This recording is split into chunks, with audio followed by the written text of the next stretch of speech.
बिस्मिल्लाहिर्रहमानिर्रहीम। अस्सलामु अलैकुम। कैसे बच्चों, उम्मीद करती हूँ खैरियत से होगी। The road not taken class 5 modern English book 5।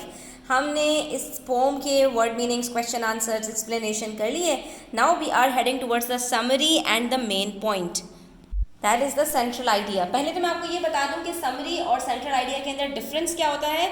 तो सेंट्रल आइडिया कहते हैं कि इस पोम का थीम क्या है। बेसिकली इस पोम के अंदर ऑथर ने या जो आपके स्पीकर हैं उन्होंने किस चीज़ को हाईलाइट करने की कोशिश की है, ठीक है, पोएट ने क्या बताने की कोशिश की है। और समरी कहते हैं कि भाई जो कुछ पोम के अंदर बयान हुआ है उसको आपने शॉर्ट करके लिख देना है। तो हमने यहाँ पर जो कुछ पोम स्टेंजास के सूरत में लिखा हुआ है उसको एक्सप्लेन कर दिया, ठीक है, जिसको हम उर्दू में तशरीह कहते हैं। तो road not taken is one of the Robert Frost and the world's most well known poems, ठीक है। हम सब ये बात जानते हैं कि ये किसने लिखी है, रॉबर्ट फ्रॉस्ट ने, और ये दुनिया की एक मशहूर तरीन पोम है। It contains multiple different meanings. The speaker in the poem when faced with a choice between two roads takes the road less travelled. तो बच्चों, समरी लिखना जब भी शुरू करते हैं तो सबसे पहले आपने नाम बताना है पोम का, उसके पोएट का नाम बताना है, और फिर आपने एक छोटा सा ओवरव्यू देना होता है कि इस पोम के अंदर बेसिकली क्या बताने की कोशिश की गई है। उसके बाद फिर आप थोड़ा करके एक्सप्लेन करते हैं, बिल्कुल ब्रीफली। बहुत लंबी चौड़ी यहाँ पर एक्सप्लेनेशंस नहीं चाहिए होते। तो 3-4 पैराग्राफ के अंदर आपने जो ये बता देना होता है कि इसके अंदर आपको क्या बताया गया, और फिर आपने लास्ट में कंक्लूड कर देना होता है। He regrets that he couldn't travel by both roads at the same time. After standing there for a long time, he tries to see where one of the path leads. However, he can't see very far, for the forest is dense and the road is not straight. एक ही जगह पर खड़ा होता है वो, और दोनों रास्ते जो वहाँ से निकल रहे होते हैं, जो फॉर्क बन रहा होता है, उसको अच्छी तरह से एग्जामिन करने की कोशिश करता है। लेकिन क्योंकि फॉरेस्ट बहुत डेंसली पॉपुलेटेड होता है, डेंस होता है, वहाँ पे पत्ते बहुत ज़्यादा होते हैं, घना जंगल होता है, तो दूर तक रास्ते नज़र भी नहीं आ रहे होते। तो अब ये फोर्स ही करता है और अपनी जो है वो ऑब्जर्वेशंस की बेसिस के ऊपर कंक्लूड करने की कोशिश करता है कि कौन सा रास्ता मेरे लिए ज़्यादा सूटेबल रहेगा।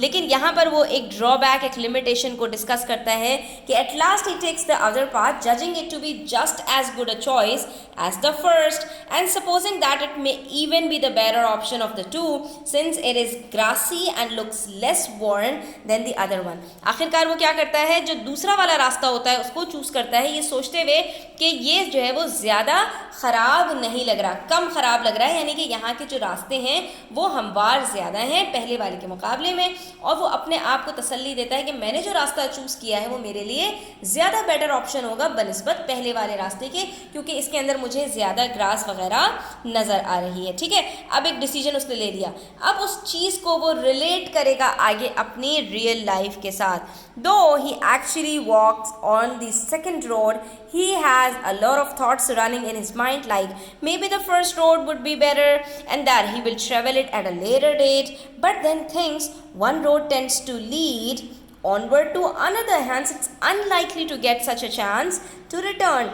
अब उसके दिमाग में बहुत सारी थॉट्स आती हैं, जैसा कि हमारे सामने जब बहुत सारी चॉइसेस होती हैं और हमें जो है किसी एक को चूज़ करना होता है, तो एक को चूज़ करने के बाद हम ये सोचते हैं कि शायद अगर मैं कोई दूसरी चॉइस चूज़ कर लेता या उसको उस ऑप्शन को मैं ऑप्ट करता तो मुझे ज़्यादा बेनिफिट होता। तो ये हम सबकी खसलत है कि हम जिस चीज़ को चूज़ कर लेते हैं उसकी वैल्यू हमारी नज़र में कम हो जाती है, ठीक है।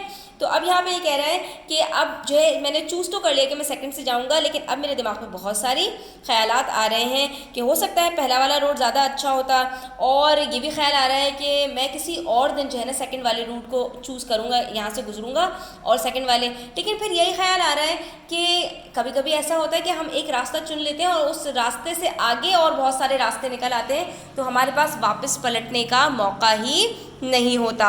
तो बच्चों, इस पोम का हमारे पास थीम क्या है, चॉइसेस एंड अनसर्टेनिटी। अब हम इसको कंक्लूड करेंगे अपनी समरी को कि जब हमारे पास इसके इस तरह के जो है मामलात हो ज़िंदगी में तो हम क्या करते हैं। तो यहाँ पर हमें जो ऑथर है वो बता रहे हैं, finally he imagines himself in a distant future. अब वो अपने आप को रखते हैं दूर के मुस्तकबिल के अंदर, यानी समझो कि अभी अगर जो है ऑथर 20 ईयर्स के हैं तो वो अपने आप को सोचते हैं कि मैं 50 साल के अंदर मैं खड़ा हुआ हूँ और मैं अब पलट कर देख रहा हूँ अपने आज के डिसीजन को, ठीक है। Recounting with a sigh the story of making the choice of which road to take. ठीक है, यहाँ पर वो एक आह भरते हैं, ये साइन नहीं है बच्चों, ये साय है, साय का मतलब होता है आह भरना, ये एच है। ठीक है, तो आप इसको करेक्शन कर लो यहाँ पर, सही है। और अब वो रिकॉल करते हैं कि यार मैंने 20 साल पहले जो डिसीजन लिया था वो मेरा कैसा था। स्पीकिंग एज दो looking back on his life from the future, the speaker states that the consequences of that decision have made all the difference in his life. अब वो इस चीज़ को रिकॉल करके ये कह रहे हैं कि मैंने 20 साल की उम्र में जो डिसीजन लिया था, जब मेरे पास चॉइसेस थी, तो उस डिसीजन की बुनियाद पर मैंने अपनी सारी ज़िंदगी गुजारी। क्योंकि जाहिर सी बात है, जब दो रास्ते आपके पास हैं, अब एक रास्ता आपने चूज़ किया है और एक ही रास्ता आप चूज़ कर सकते हैं, तो अब आगे जो कुछ आप फेस करेंगे, जो कुछ आपकी ज़िंदगी में होगा, वो इस डिसीजन की बुनियाद पर होगा। और इसी पोम के अंदर उन्होंने इन सारी चीज़ों को हाईलाइट किया है। तो यहाँ पर हमारी समरी ख़त्म होती है। अब हम मेन आइडिया भी डिस्कस कर लेते हैं स्टूडेंट्स। हमारे पास मेन आइडिया क्या है इस पोम के अंदर, कि the main idea of the poem the road not taken is that the speaker is confronted with a fork in the road and must make a choice as to which road to take. The speaker can only choose one path and must abide by that choice। ठीक है, एक ही रास्ता चुन सकता है और फिर उसी पर उसको कायम रहना होगा। It reflects that life is full of choices which will define our destinies because human beings are defined by the choices they face and the choices they make। ठीक है, तो जो रास्ता हम चुन लेते हैं तो हमें उसका आज नहीं पता होता, लेकिन उसके जितने भी कॉन्सिक्वेंसेस हम बेयर करते हैं तो वो हमारी डेस्टिनी बनती है। तो हमारी चॉइसेस हमें हमारी डेस्टिनी तक लेकर जाती हैं और इस पोम के अंदर हमने यही सारी बातें सीखी हैं।